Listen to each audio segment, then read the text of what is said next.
Hello good morning everyone.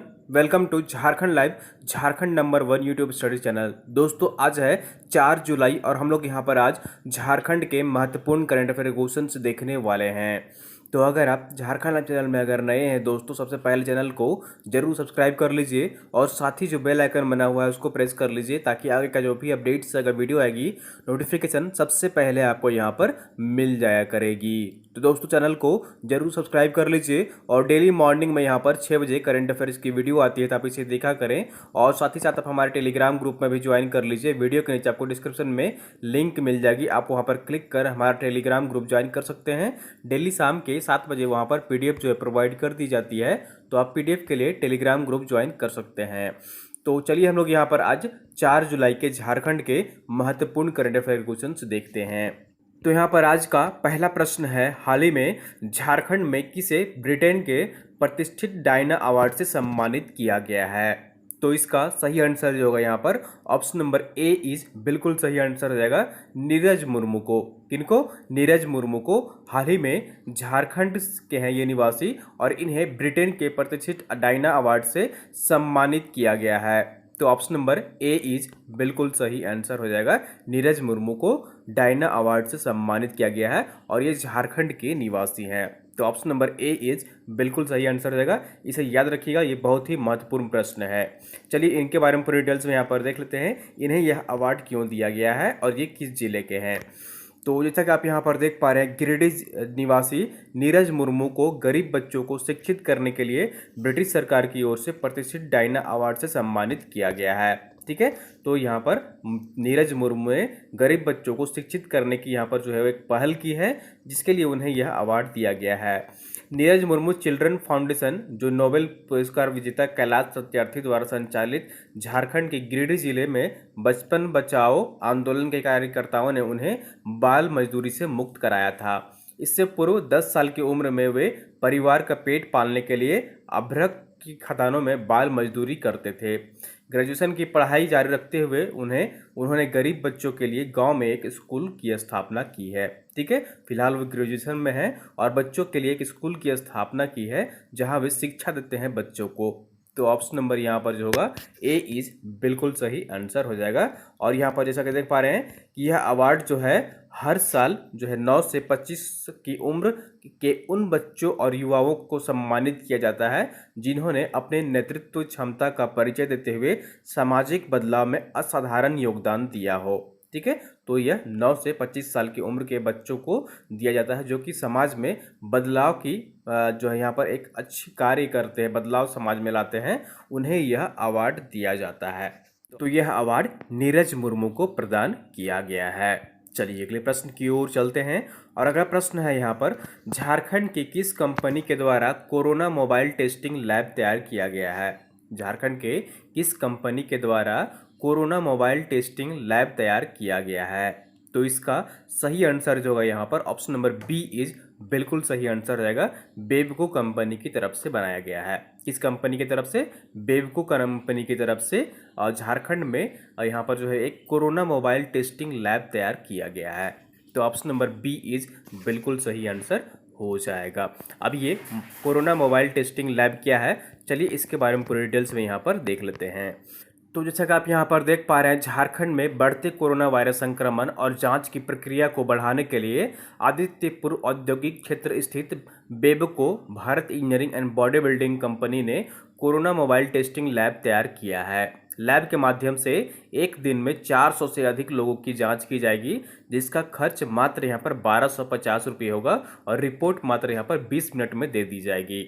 तो option number B is बिल्कुल सही आंसर रहेगा, कोरोना मोबाइल टेस्टिंग लैब तैयार किया गया है बेबको कंपनी की तरफ से। बेबको का फुल फॉर्म जो है यहाँ पर Bharat engineering and body building company है और इन्होंने ही यहाँ पर कोरोना मोबाइल टेस्टिंग लैब तैयार किया है, जो कि जहाँ पर अस्पताल नहीं है, जहाँ पर जांच नहीं हो पा रही है, तो यह वाहन जाएगी और वहाँ पर जांच करेगी, जिसका जो है यहाँ पर मात्र 20 मिनट में रिपोर्ट आ जाएगा और यहाँ पर एक दिन में लगभग यहाँ पर जो है वो 400 से अधिक लोगों की यहाँ पर जांच की जा सकती है। तो ऑप्शन नंबर बी इज बिल्कुल सही आंसर हो जाएगा। चलिए अगले प्रश्न की ओर चलते हैं और अगला प्रश्न है यहाँ पर, गांव चले हम अभियान किस राज्य द्वारा शुरू की गई है? गांव चले हम अभियान किस राज्य द्वारा शुरू की गई है? तो इसका सही आंसर जो होगा यहाँ पर ऑप्शन नंबर सी इज बिल्कुल सही आंसर हो जाएगा। गांव चले हम अभियान झारखंड राज्य द्वारा शुरू की गई है। किस राज्य द्वारा? झारखंड राज्य द्वारा गांव चले हम अभियान की शुरुआत की गई है। तो ऑप्शन नंबर सी इज बिल्कुल सही आंसर हो जाएगा। यह अभियान क्या है, चलिए इसके बारे में पूरी डिटेल्स में यहाँ पर देख लेते हैं। तो जैसा कि आप यहाँ पर देख पा रहे हैं, गांव चले हम अभियान के तहत शिक्षकों को अपने स्कूल क्षेत्र में जाकर 10-10 बच्चों को 2-2 घंटे पढ़ाना होगा। इस अभियान की शुरुआत की गई है क्योंकि डिजिटल कंटेंट जो है यहाँ पर मात्र 25% बच्चों के पास पहुँच पा रही है। तो राज्य सरकार जो यहाँ पर कक्षाएँ ले रही थी तो डिजिटल के माध्यम से, तो वो मात्र 25% बच्चों के पास पहुंच पा रही है। तो इसलिए अब यहाँ पर अभियान शुरू किया गया है गांव चले हम, और इसके तहत शिक्षक जो है अपने क्षेत्र में जहां वो पढ़ाते हैं वो अपने क्षेत्र में जाकर 10-10 बच्चों को 2-2 घंटा उन्हें पढ़ाएंगे। तो ऑप्शन नंबर सी इज बिल्कुल सही आंसर रहेगा। गाँव चले हम अभियान की शुरुआत झारखंड राज्य सरकार द्वारा किया गया है। चलिए अगले प्रश्न की ओर चलते हैं, और अगला प्रश्न है यहाँ पर, झारखंड के किस नगर निगम द्वारा अब भवन निर्माण से निकलने वाले मलबे बिल्डिंग वेस्ट से ईंट व पेपर ब्लॉक तैयार करेगा? तो झारखंड का ऐसा कौन सा नगर निगम है जो वेस्ट होता है, घर से मलबे जो निकलते हैं उससे ईंट व पेपर ब्लॉक तैयार करेगा? तो इसका सही आंसर जो होगा यहाँ पर ऑप्शन नंबर ए इज बिल्कुल सही आंसर रहेगा, रांची नगर निगम द्वारा। इसके द्वारा? रांची नगर निगम के द्वारा अब जो घर के वेस्ट निकलते हैं, मलबे निकलते हैं, उससे वो ईंट व पेपर ब्लॉक तैयार करेगा। तो ऑप्शन नंबर ए इज बिल्कुल सही आंसर हो जाएगा। चलिए यहाँ पर पूरी डिटेल्स में देख लेते हैं। तो जैसा कि आप यहाँ पर देख पा रहे हैं, रांची नगर निगम अब भवन निर्माण से निकलने वाले मलबे से ईंट व पेपर ब्लॉक तैयार करेगा। इसके लिए 2 कंपनियां ने रुचि दिखाई है। फिलहाल वर्तमान में दिल्ली में बिल्डिंग वेस्ट से ईंटें बनाई जाती हैं। रांची नगर निगम झारखंड का पहला नगर निगम होगा जो इस तरह की पहल करने जा रहा है। निगम ने इस योजना का नाम CND वेस्ट रखा है, कंस्ट्रक्शन एंड डिमोलिशन वेस्ट नाम दिया गया है। इसका नाम क्या रखा गया है? CND waste. इसका फुल फॉर्म जो है वो कंस्ट्रक्शन एंड डिमोलिशन टेस्ट नाम दिया गया है। तो ऑप्शन नंबर यहाँ पर जो होगा ए इज बिल्कुल सही आंसर रहेगा।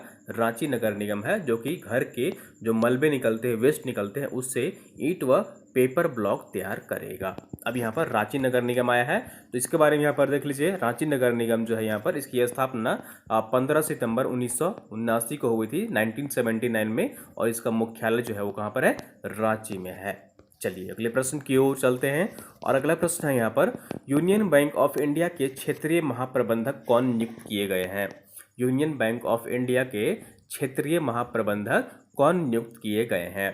तो इसका सही आंसर जो होगा यहाँ पर ऑप्शन नंबर सी इज बिल्कुल सही आंसर रहेगा, लोकनाथ साहू है। कौन है?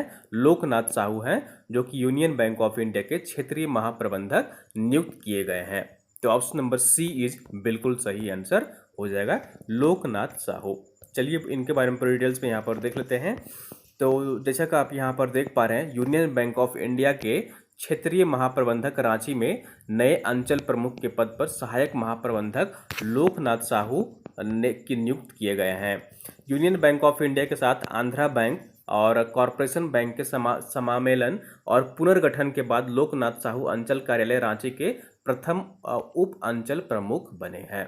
ठीक है, तो हाल ही में यहाँ पर मर्ज किया गया है बैंकों को, union bank of India, Andhra bank और कॉरपोरेशन बैंक को, और इसके बाद यहाँ पर ये पहले ऐसे मैनेजर हैं जब मर्ज करने के बाद यहाँ पर अंचल प्रमुख बनाए गए हैं, महाप्रबंधक नियुक्त किए गए हैं लोकनाथ साहू।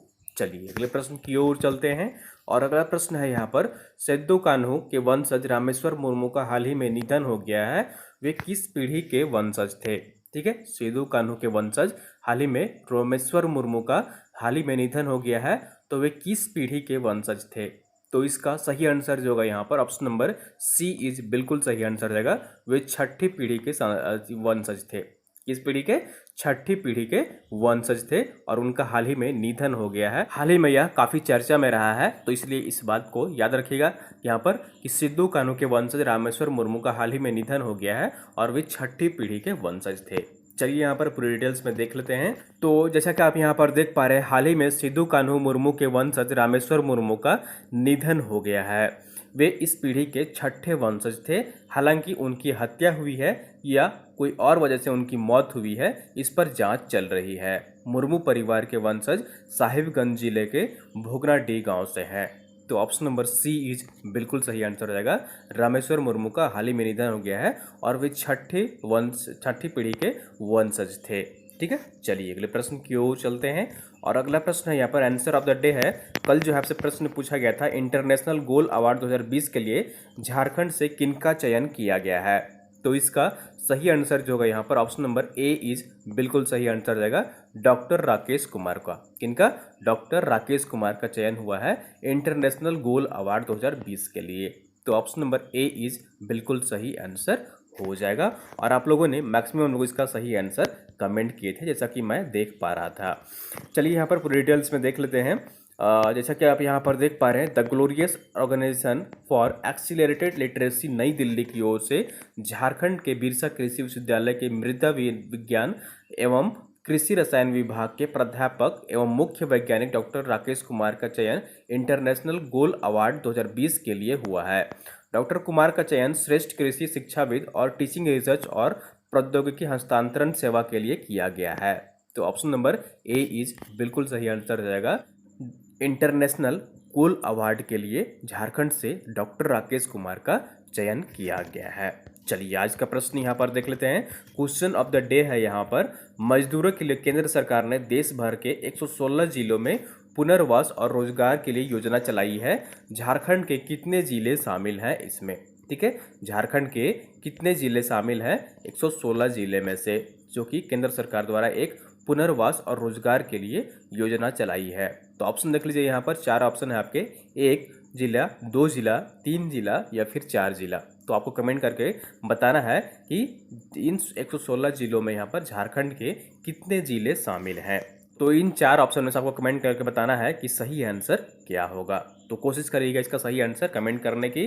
तो दोस्तों ये थी यहाँ पर आज की झारखंड की महत्वपूर्ण करंट अफेयर क्वेश्चंस, और उम्मीद करता हूँ आपको वीडियो जो पसंद आई होगी। जरूर लाइक करिए, चैनल को सब्सक्राइब नहीं किए दोस्तों सब्सक्राइब कर लीजिए, और वीडियो को आप लोग अधिक से अधिक शेयर कर दिया करिए अपने दोस्तों के साथ, ताकि अन्य लोग भी यहाँ पर जुड़ सकें। और आप हमारे ऑनलाइन लाइव टेस्ट से भी जुड़ सकते हैं, जो कि हर सैटरडे को यहाँ पर जेपीएससी पीटी के लिए सुबह 9:30 बजे और शाम के 7 बजे यहाँ पर जो है आयोजन की जाती है ऑनलाइन लाइव टेस्ट का। इसके लिए मात्र आपको यहाँ पर 20 रुपये भुगतान करने होंगे। पेपर 1 और पेपर 2 दोनों ही रहेंगे। उसके बाद यहाँ पर संडे को जो है यहाँ पर सीजीएल के लिए ऑनलाइन टेस्ट का आयोजन किया जाता है। इसमें भी आप यहाँ पर पार्टिसिपेट कर सकते हैं। मात्र 10 रुपये आपको भुगतान करने हैं। ठीक है, भुगतान करने का ये नंबर है, गूगल पे, फ़ोनपे, पेटीएम के माध्यम से भुगतान कर सकते हैं, और उसका स्क्रीनशॉट पेमेंट का इसी नंबर पर व्हाट्सअप करेंगे। इस तरह से आप यहाँ पर ऑनलाइन लाइव टेस्ट से जुड़ सकते हैं।